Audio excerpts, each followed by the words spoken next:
Hi, you're with Julian on the brand note and clearing up some of the bigger films I saw before Christmas where I got sidetracked and never even reviewed them. Only a couple to clear out of the way. Red Notice in this one. Venom 2, Electric Boogaloo. The sequel to a film defined by the winning combination in the first instance of Michelle Williams and Tom Hardy, two actors I've got an enormous amount of time for, in a really bad movie. One that virtually didn't work on any level and was kind of weird. Well, they've returned to remake the first film, pretty much very close to that. So the oddity of Venom is that it's not one entity that's a superhero, it's a symbiotic entity. So it found Tom Hardy in the first film. He couldn't live on Earth for blah, blah, blah, unless it lived inside a host, a human being. And there were no compatible, like a liver transplant, there weren't any compatible humans apart from Tom Hardy. So he essentially walks around all day with this, it's a bit creepy inside of him all of the time. When he's with a woman, does it, what happens then? Has that come up yet? Ooh, dear. And this thing just sort of pops out with this big black head and big mouth, and it's a violent and potentially malevolent demon, but it's also on the side of the righteous when it was with Tom Hardy. And the second film retreads the first film, and the only positive you could say is that it makes the same mistakes the first film did even worse, if that's a positive. This time around we get Woody Harrelson. Woody Harrelson is a great actor, but he's also capable of appearing in very hackneyed versions of himself, where he, like Al Pacino sometimes just ends up in a film to do a caricature of himself. He does that here. He becomes the opposing Venom. So we get the good Venom with Tom Hardy, and then we get the bad Venom who's even more powerful with inside Woody Harrelson, who's a death row inmate that Tom Hardy had a connection with as a journalist. Michelle Williams is still his beloved, who is with another guy. Virtually nothing has really moved position-wise. It's like a sitcom, 2-hour, $200 million sitcom where all of the characters are there and everything's virtually the same. So it's a battle between those two, and the Venom character with Woody Harrelson leaves. The Venom character with Tom Hardy leaves him. They have a big fight, and he goes off on his own. And Tom Hardy doesn't have the superpowers of Venom anymore because Venom's got all these amazing superpowers.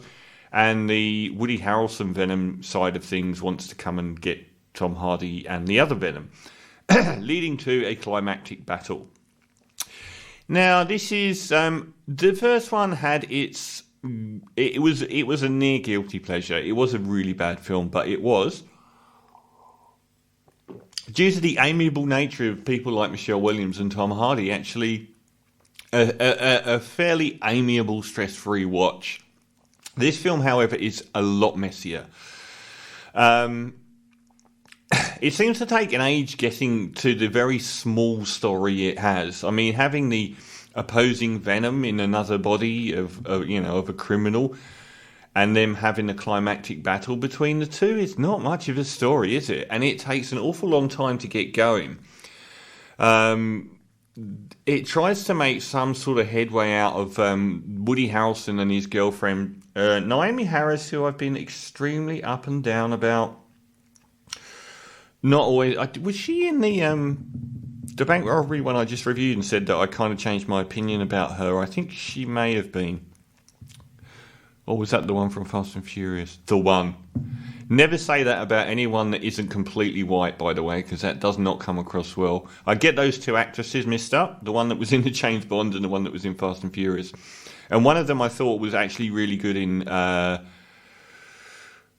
the sequel to the zombie bank robbery movie, which I reviewed recently, whatever that was. But she turns up here as Shriek, who is a character also in Uber prison detention, who gives these sonic shrieks off. She's a really bad character here.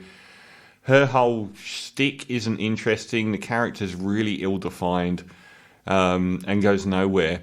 Woody Harrelson is just not used. They just ask him to do his sort of trademark Woody Harrelson thing, but not to any extent. Tom Hardy is amiable and charming, and Michelle Williams is... I love both of these actors, and they're both really amiable and charming. But this goes into an absolute toilet bowl of a mess. It really does. It's the denouement is so messy. Probably the worst thing that will stick out about this $200 million film is how atrocious the special effects are. Once you've seen that Venom thing come out with its big mouth, the rest of it looks really cheesy. Like, the CGI looks so bad. It's so gaudy.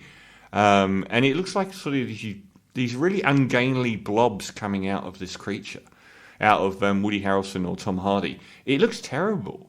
So I don't know what they spent the money on. This film was directed by a god.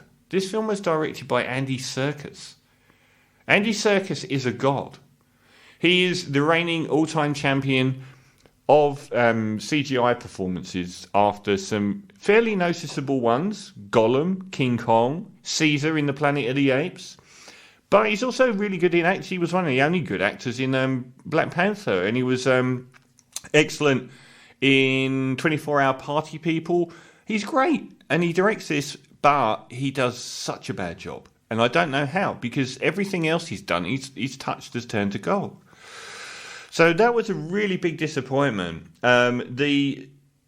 Stephen Graham is another great actor. You can tell how bad this film is by the fact that it's got people like Stephen Graham, Tom Hardy, Michelle Williams, Woody Harrelson, who have all been fantastic in multiple projects and are all pretty bad here, or just not used at all. And Stephen Graham isn't.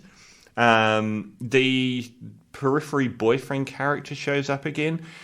But even it's like it's got a third of a film at the start, and then it just sort of coders.